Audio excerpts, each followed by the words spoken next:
Hello बच्चों, let's read the question first. And the question says, if a1 b1 and a2 b2 are two focal chords of the parabola y square equal to 4ax, then the chords a1 a2 and b1 b2 intersect on option A directrix, option B axis, option C tangent at vertex and option D none of these. तो सबसे पहले हम इसका की concept लिखते हैं। इसका की कॉन्सेप्ट क्या होगा? अगर हमारे पास कोई भी पैराबोला है, सपोज हमने ये कोई पैराबोला लिया, तो हमें इसके ऊपर जो जनरल पॉइंट कंसीडर करने होते हैं वो हमेशा क्या करने होते हैं। फॉर एग्जांपल ये हमने एक पॉइंट पी लिया, तो आपको इससे हमेशा a2 2at यही जनरल पॉइंट कंसीडर करने होते हैं। तो ये कंसीडर करके हम यहाँ से, और ये आपका एक फोकस होता है, इस फोकस में से जो पास करने वाली आपकी ये कोड होती है इसे हम बोलते हैं फोकल कोड। तो ये आपकी बन जाती है फोकल कोड। फोकल कोड आपकी बहुत सारी बन सकती है, क्योंकि इस पॉइंट फोकस में से बहुत सारी लाइंस आपकी पास कर सकती हैं, बहुत सारी कोड्स आपकी पास कर सकती हैं। तो अब हम इसके सोल्यूशन पे चलते हैं। हमारे पास सोल्यूशन क्या होगा? सबसे पहले आपके पास जो पैराबोला की इक्वेशन है वो लिखेंगे y² = 4ax और इसकी फोकल कोड है a1 b1 and a2 b2। तो पहले हम इसकी एक फिगर ड्रॉ कर लेते हैं। सपोज हमारे पास ये एक पैराबोला है।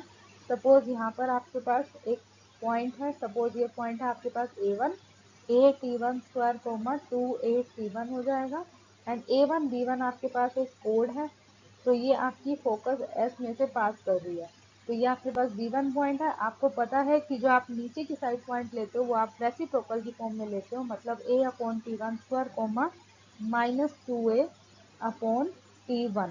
हम इसमें y कोऑर्डिनेट को नेगेटिव इसलिए लेते हैं क्योंकि x एक्सिस के अपॉन में होता है। तो -a/t1 -2a/t1 आपका y कोऑर्डिनेट रहता है। इसी तरह से आपके पास जो दूसरी कोड होगी, सपोज ये आपके पास दूसरी फोकल कोड है, ये आपके पास है a2 b2। तो a2 के पॉइंट्स आपके पास क्या हो जाएंगे? a/t2² 2a/t2 और b2 के पॉइंट्स आपके पास क्या हो जाएंगे? a/t2² -2a/t2। अब अगर हम यहाँ पर इक्वेशन निकालें, now equation of code a1 a2, हम इसकी इक्वेशन निकालें और इसकी इक्वेशन निकालें b1 b2 की। तो a1 a2 की इक्वेशन आपके पास क्या हो जाएगी? y -2a/t1 = अब इसका स्लोप निकालना होगा। स्लोप हमारे पास क्या होगा? 2a/t1 -2a/t2 upon a/t1² -a/t2² और इसके साथ x -a/t1²। तो ये बन जाएगा y -2a/t1 = इसमें से आपने 2a कॉमन लिया तो t1 -t2 बन जाएगा अपॉन यहाँ से आपने a कॉमन लिया तो t1² -t2² बन जाएगा और x -a/t1² बन जाएगा। अब यहाँ पर आप फॉर्मूला लगा के जो भी कैंसिल होता है कैंसिल कर सकते हो।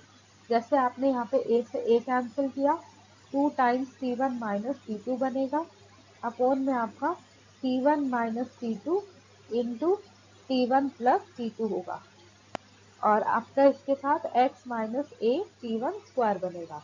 यहाँ पे भी आपका इससे ये कैंसिल हो जाएगा, तो हमारे पास a1 a2 की इक्वेशन बन जाएगी y -2a/t1 = 2/t1 + t2 और इसके साथ ही x -a/t1²। अब t1 + t2 को आप लेफ्ट हैंड साइड में लेके जा सकते हो, ये y से मल्टीप्लाई होगा तो t1 + t2 y से हुआ -2a/t1 इसके साथ भी मल्टीप्लाई होगा t1 + t2 = 2x -2a/t1²। तो ये बनेगा y times t1 + t2 -2a/t1² -2a/t1t2 = 2x -2a/t1²। अब ये भी आपकी दोनों साइड नेगेटिव की या कैंसिल हो जाएगी, तो y × t1 + t2 -2a/t1 × t2 and -2x = 0। ये आपकी इक्वेशन नंबर फर्स्ट बनेगी। ये कोड a1 a2 है। अब हम निकालेंगे कोड b1 b2।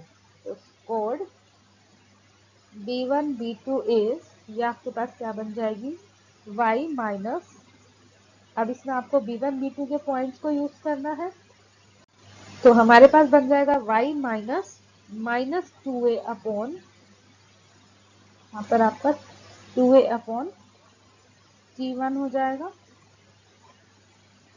पहले हम इसके पॉइंट्स को लिख लेते हैं, जो B1 और B2 के पॉइंट्स होंगे, फिर हम इसकी इक्वेशन बनाते हैं।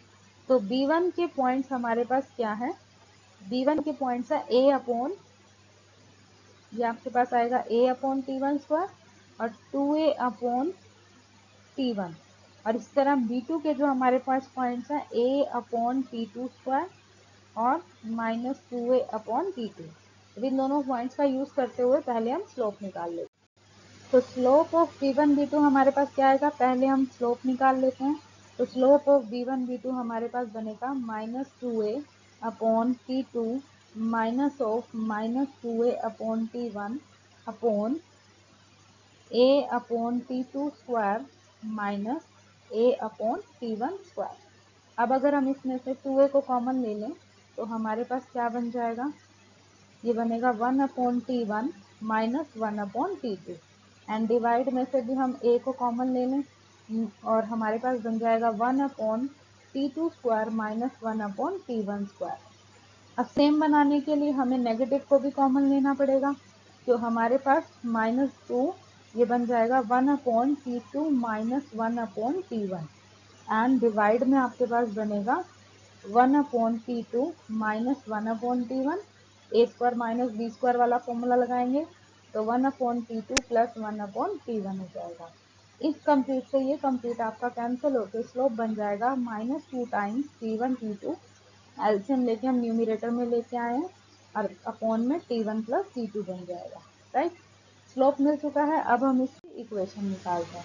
तो equation of B1 B2 code क्या हो जाएगी, तो y माइनस y1 करेंगे, मतलब ये प्लस हो जाएगा, 2a अपॉन T1 बन जाएगा, is equal to slope, slope हमारे पास कितना आया, minus 2 times T1 T2 upon T1 plus T2, ये आपके पास स्लोप आया है, और x minus a upon T1 square.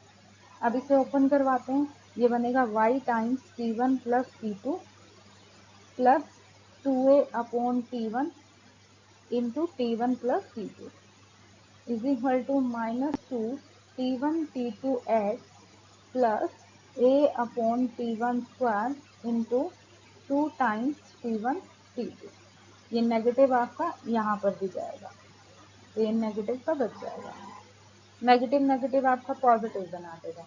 तो y times T1 plus T2 plus 2a plus 2a T2 upon T1 is equal to minus 2 T1 T2 x, और T1 से T1 आपका cancel हो जाएगा, plus 2a T2 upon T1। इस complete से ये complete आपकी कैंसिल हो रही है, तो आपके पास बनेगा y times T1 plus T2 plus 2 times T1 T2 x plus 2a is equal to 0। ये आपकी इक्वेशन नंबर सेकेंड बनेगी। अब आप सॉल्व करोगे फर्स्ट एंड सेकेंड इक्वेशन को, तो solve equation first and second. जो फर्स्ट इक्वेशन थी वो आपके पास क्या बनी थी, y times T1 plus T2 minus 2x minus 2a T1 T2 is equal to 0। Second equation क्या बनी, y times T1 plus T2 plus 2x T1 T2 plus 2a is equal to 0। तो हम इसे सॉल्व करेंगे, solve करने के बाद आपके पास जो रिजल्ट आएगा वो कितना बन जाएगा, सब्ट्रैक्ट करने पे इनके जो साइन होंगे वो चेंज हो जाएंगे, ये साइन चेंज हो जाएगा, ये भी चेंज हो जाएगा और ये आपका कंप्लीट कैंसिल हो जाएगा। तो हमारे पास क्या बचेगा, 2x with negative minus 2x T1 T2 minus 2a T1 T2 minus 2a is equal to 0। हमने इन दोनों इक्वेशन को सब्ट्रैक्ट करके सॉल्व किया है ताकि आपके पास y times T1 plus T2 cancel हो जाए। हमारे पास 2x कॉमन लेने के बाद क्या बनेगा, माइनस 2x कॉमन लिया तो 1 प्लस T1 इंटू T2 बनेगा। उसी तरह माइनस 2a कॉमन लिया तो again 1 plus T1 into T2 बनेगा। तो आपके पास नेगेटिव कॉमन लेके बन रहा है 2x times 1 plus t1 t2 plus 2a times 1 plus t1 t2, ये हमारे पास बनेगा। अब आपके पास 1 प्लस t1 t2 आ रहा है कॉमन, तो हम इसे कॉमन ले सकते हैं दोनों में से। आपके पास बचेगा 2x plus 2a is equal to 0। तो ये कंडीशन हमारे पास अराइज होगी। तो एक कंडीशन आपके पास आ रही है x 2x plus 2a is equal to 0, क्योंकि दो का प्रोडक्ट 0 है, आइदर दिस इक्वल टू 0 और 1 plus t1 t2 equal to 0। तो या तो ये कंडीशन होल्ड करेगी या फिर ये कंडीशन होल्ड करेगी। अब अगर हम इस कंडीशन के अकॉर्डिंग देखें तो t1 और t2 का प्रोडक्ट -1 के इक्वल आ रहा है, तो ये आपका पॉसिबल नहीं है, नॉट पॉसिबल, क्योंकि ये आपकी परपेंडिकुलरिटी की कंडीशन होती है और t1 t2 आपके पैराबोला के ऊपर ऐसे पॉइंट्स हैं जो आपस में परपेंडिकुलर नहीं हो सकते। इसका मतलब आपका 2 times x plus a equal to 0 है। दैट मीन्स आपका x plus a equal to 0 है। और ये आपकी किसकी इक्वेशन होती है?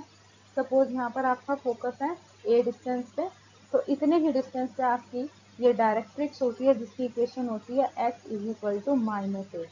तो आपका x is equal to minus A, ये किसकी इक्वेशन आ चुकी है? डायरेक्ट्रिक्स की। इसका मतलब जो आपका कोड है, जो फोकल लेंथ से पास होने वाले जो कोड है, वो जो आपके पास a1 b1 और a2 b2 गिवन था, वहां से आपने जो a1 a2 निकाला है और b1 b2 निकाला है, उन्हें सॉल्व करने के बाद आपने क्या देखा कि हेंस जो आपके पास फोकल कोड्स थी a1 b1 and a2 b2, ये दोनों फोकल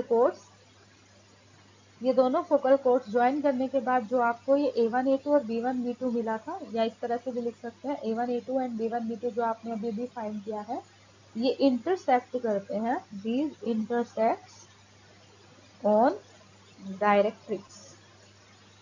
ये आपकी किस पे इंटरसेक्ट करेंगे? डायरेक्ट्रिक्स पे इंटरसेक्ट करेंगे। तो ये आपका बनेगा ऑप्शन नंबर ए। तो option number A is the correct option. I hope you understood well. Best of luck. Thank you.